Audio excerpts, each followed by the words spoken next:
Bienvenidos a Los Angeles. Welcome to Los Angeles, the city of angels. Today, we're in a barrio that's Spanish for neighborhood. There are barrios in cities all across the United States.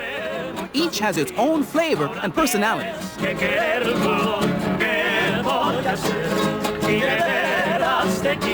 The people who live here are Mexican American, and their culture is an important part of our national heritage. Yeah! When you're in a new neighborhood, you make all sorts of wonderful discoveries. Candela's Guitars is a spot some good friends told me not to miss. I was thinking we should make this to match the rosé. Same. Yeah, that'll look fine. Hola, amigos. Hey, ¿qué pasó? Hey, good to see you. Good to see you. This is the Delgado family. 3 generations of guitar makers. This is Tomás. How you feeling? All right. This is Señor Delgado, Candelario, and Manuel. So you were going to show me some guitars today? Oh, sure. We're glad to. Great. All right. You ready right here? Let's go back here and I'll show you one of our most famous looking pieces here. Look at this guitar. This is called a bajo sexto. Bajo sexto. Bajo sexto. Now, bajo sexto, that means? 6-string bass. Bajo, bass, sexto, 6-string. But actually, it's in octaves, so it's a 12-string. But it has 12 strings. And it sounds, a lot like totally different. Listen to that sound. Now, Candelario, you make these guitars all by hand? Yes, we do. Yes. Everything here, all you see here is abalone inlay. Look. This is just abalone that you can find at the beach? Yes, correct. Wow, you put all of these little pieces of abalone in here by hand. Yes, we did. So your guitars are not just guitars, they really are works of art. Thank and you. What a sound they make. Do that again. Yes. Wow. And everything here, we make everything right here in the back. Can you show me how that's done? We'll be glad to, sure. Are you going to show me some of what happens here in the back? Sure, this is the shop. This is where we built everything right here. Everything is handmade right here in the back. This is where it all takes place, huh? You make all the guitars in this room. Everything is made here.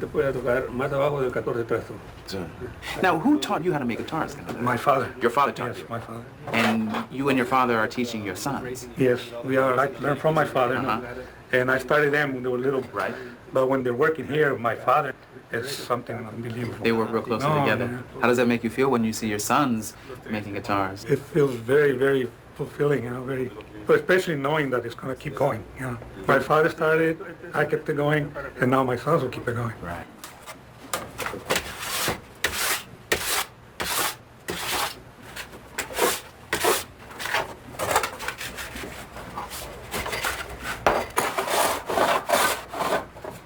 And where do you want the cutaway to be? Are you going Doesn't to make a this side or difference. this side? Doesn't make a difference.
is a great place to find songs that are excelente, foods that are muy sabroso, and stories that are fantasticos. Like this one about a little lamb named Borreguita who outwits a hungry coyote. It's called Borreguita and the Coyote. Borreguita and the Coyote by Verna Ardema. Illustrated by Petra Mathers. Read by Olga Meredis. On a farm at the foot of a mountain, there once lived a little ewe lamb. Her master called her simply Borreguita, which means little lamb. One day, Borreguita's master tied her to a stake in a field of red clover. The lamb was eating the lush plants when a coyote came along. The coyote growled, "Grrr, Borreguita, I'm going to eat you." Oh, Senor Coyote, I would not fill you up. I am as thin as a bean pod. When I have eaten all this clover, I shall be fat. You may eat me then. Está bien, that is good.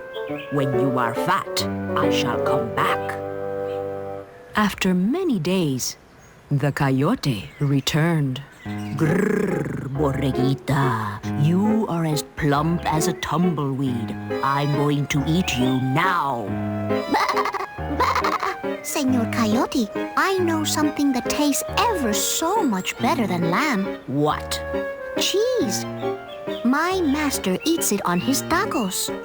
The coyote had never heard of cheese, and he was curious about it.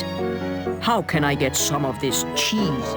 Tonight, when the moon is high, meet me at the pond, and I will show you how to get a cheese. Está bien, I will be there. That night, when the full moon was straight up in the sky, Borreguita and Coyote met at the edge of the pond. There, glowing in the black water, was something that looked like a big round cheese. Do you see it? Swim out and get it. Coyote paddled toward the cheese.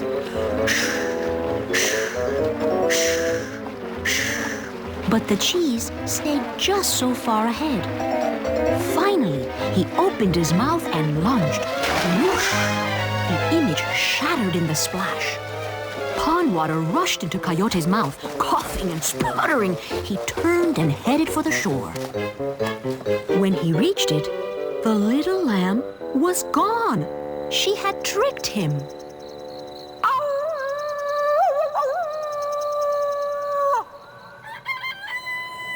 At dawn the next day, Borreguita went to graze near a small, overhanging ledge of rock on the side of the mountain. She knew that Coyote would be coming after her, and she had a plan. She crawled under the ledge and braced her feet against the top. When Coyote found her, he growled, "Grrr, Borreguita, I see you under there." Bah! Bah! Senor Coyote, you cannot eat me now. I have to hold up this mountain. If I let go, it will come tumbling down. Coyote saw that the lamb was holding it up. You are strong. Will you hold it while I go for help? Coyote did not want the mountain to fall, so he crept under the ledge and put up his feet. Push hard. Do you have it? I have it, but hurry back. This mountain is heavy. Borreguita rolled out of the cave and went leaping all the way back to the barnyard. Coyote held up that rock until his legs ached. At last he said, "Even if it falls, I'm going to let go." The coyote rolled out and covered his head with his paws. The mountain did not fall. Then he knew the little lamb had fooled him again.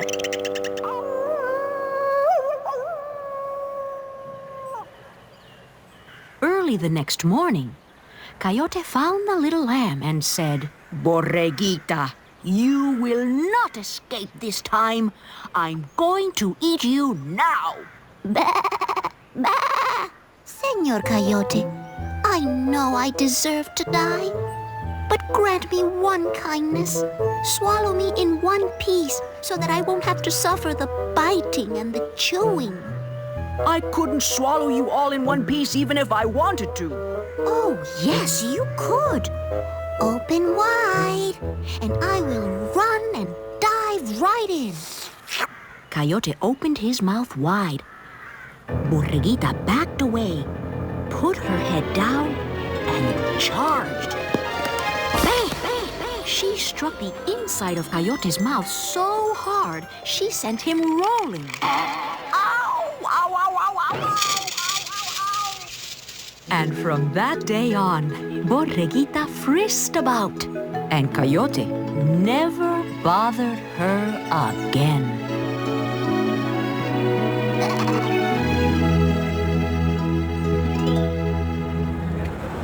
Telling clever tales like Borreguita is a local tradition. And so are murals, like this one. Murals are huge paintings that cover many of the walls in the barrio.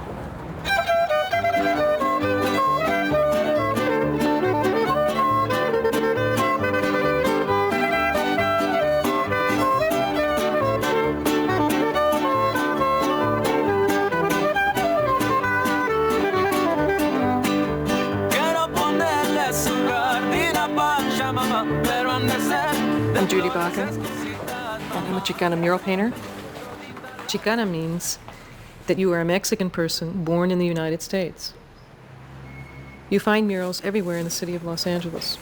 They're on street corners, they're on stores, they're in schools. Well, there's lots of reasons for painting a mural. Sometimes a mural is a way of being a memory for a community, a way of remembering something that we don't want to forget. And sometimes they're painted in places that are very ugly places to make the place more beautiful. And sometimes we paint murals simply because we need to express ourselves. I love mural painting because I really love to paint with people all around and all of us working together. And there's something about that feeling that is like no other. Today we're doing a mural in which each person is taking a piece. All of these pieces are paintings, but when they come together, they'll become something else. And when we're finished, we'll have a mural. Use both hands. Don't try to paint like you're used to. That's it, that's it. You're doing a portrait of yourself. Now, many of you brought other ideas to add, so that you will not only do your face, but you will add some element that expresses your culture. Even though I was born here in the United States, I do have a heritage, a past, and that's the Mexican. And that's why I put the Mexican flag right there. You are messy. I know. You're the messiest painter in the room.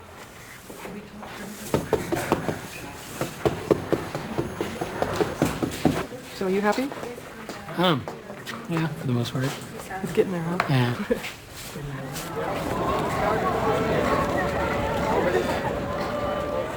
We're in Venice, and Venice is the beach community of Los Angeles. And it is an amazing place on a Saturday or Sunday afternoon. It shows you the diversity of Los Angeles. And so the representation of all of the various cultures in this mural is a perfect thing for Venice, California.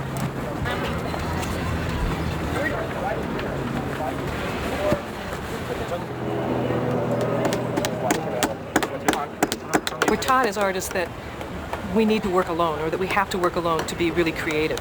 But in fact, it's possible for us to work with other people and to be just as creative, in fact, to make very wonderful things as we work together. To be able to work with people who are expressing their ethnic backgrounds and to all work together as a team is really neat. This is a way you can show your art to everybody. I mean, everybody who just passes down the strip, they just turn back and just look at it, and it's just the best way I think you can express yourself. Since I am a Chicana, I would call it colores hermosas, which means beautiful colors.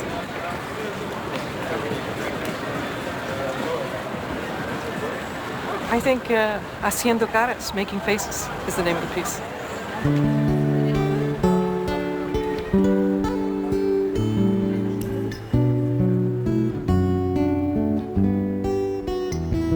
Mural painting isn't the only Mexican-American tradition celebrated in the barrio. There's the family, the food, And of course, there's always the music. Here's one of America's hottest rock bands, Los Lobos. The guys in this group are Mexican-American and they grew up right here in East LA. Hey,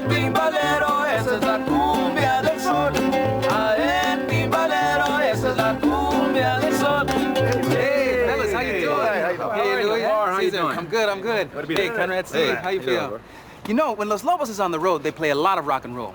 But when you guys come home to the neighborhood, you play a little bit more of the music that you grew up with, don't you? That's right. That's right. Sure. Right here in my mom's backyard. Well, it sounds terrific. Can you give us another tune? Sure, yeah, we could do that.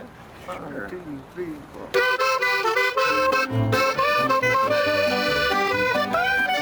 The music that we play is called música folclórica. That's Spanish for folk music. It's music that belongs to the people. This is music that we grew up with, listening to it on the radio. Our parents played it on the record player, and it was all around us living here in East LA.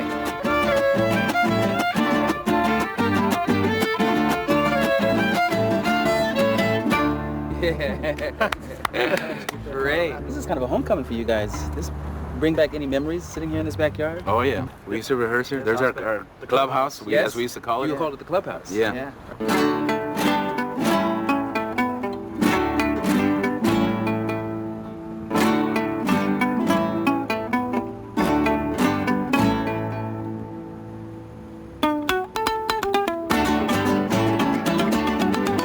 Canelo is a song that's about a boy who's called El Canelo. Now, Canelo means cinnamon, so it probably has something to do with his brown skin. And it talks about him going to the market to buy lettuce to make salad, and about a lot of different things. It's kind of like the day in the life of this little boy named Canelo. ¿Dónde vas, Canelo, caramba, por la madrugada? ¿Dónde vas, Canelo, caramba, por la madrugada? A cortar lechuga, Canelo, para ensalada. A cortar lechuga, Canelo, para ensalada. A la pipi, caramba, pipa de mapache. A la pipi, caramba, pipa de mapache. We love playing música folclórica because we learned it from our parents, and we like to keep it alive and pass it down to our children. This music, it has to be heartfelt. It has to be some kind of fuel, and I think that comes directly from the corazón, the heart. The corazón. Right. And now you're pretty much responsible for bringing this music, this traditional music, to a whole new generation of listeners. It's an important thing for our culture, not to forget this music, where it came from. The music of your fathers. Yeah. So in a sense, we feel like we're on a mission. We always feel like we should, always continue to reintroduce or bring this music back. Is there a song that Los Lobos plays that combines both the Mexican and the American elements of what it is you do?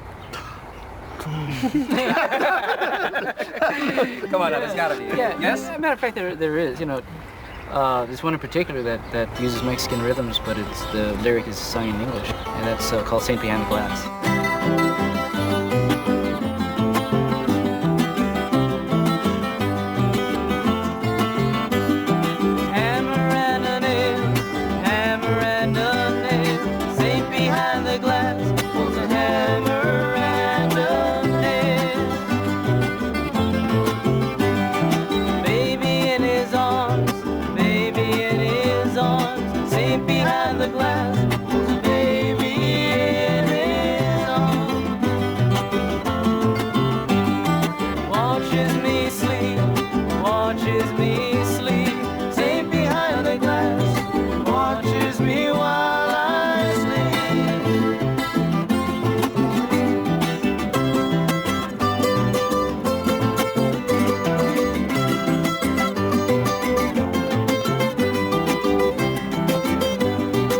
Whether the lyrics are in Spanish or in English, music is a language everyone understands.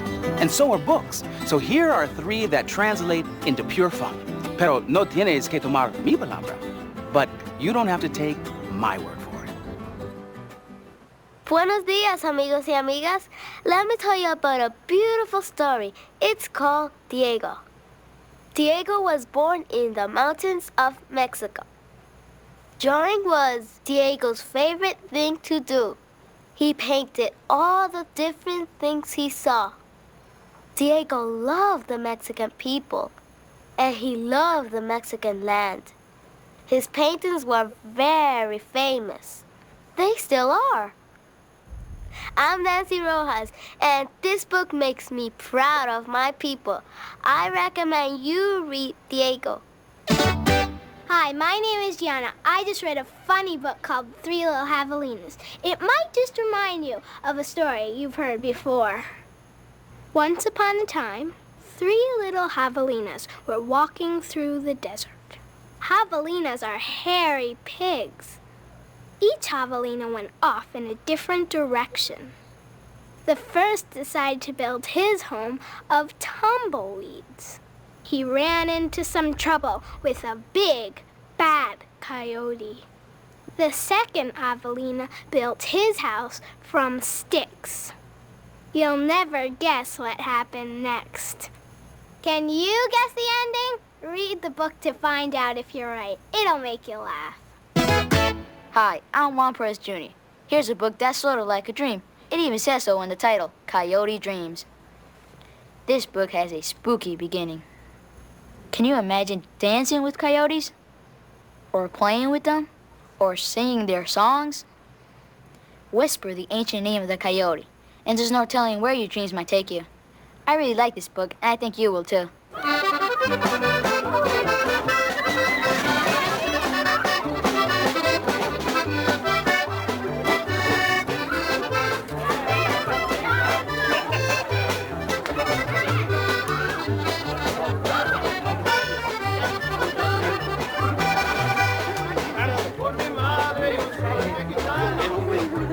Yes, go ahead. Put some more on there. All right. Thank you very much, Juanita. You know, Americans enjoy lots of different traditions, and a party is one of our favorites. And when Los Lobos plays in their own backyard, the whole neighborhood comes out to enjoy the fiesta. So, come on, let's join in. Hasta la próxima vez. I'll see you next time.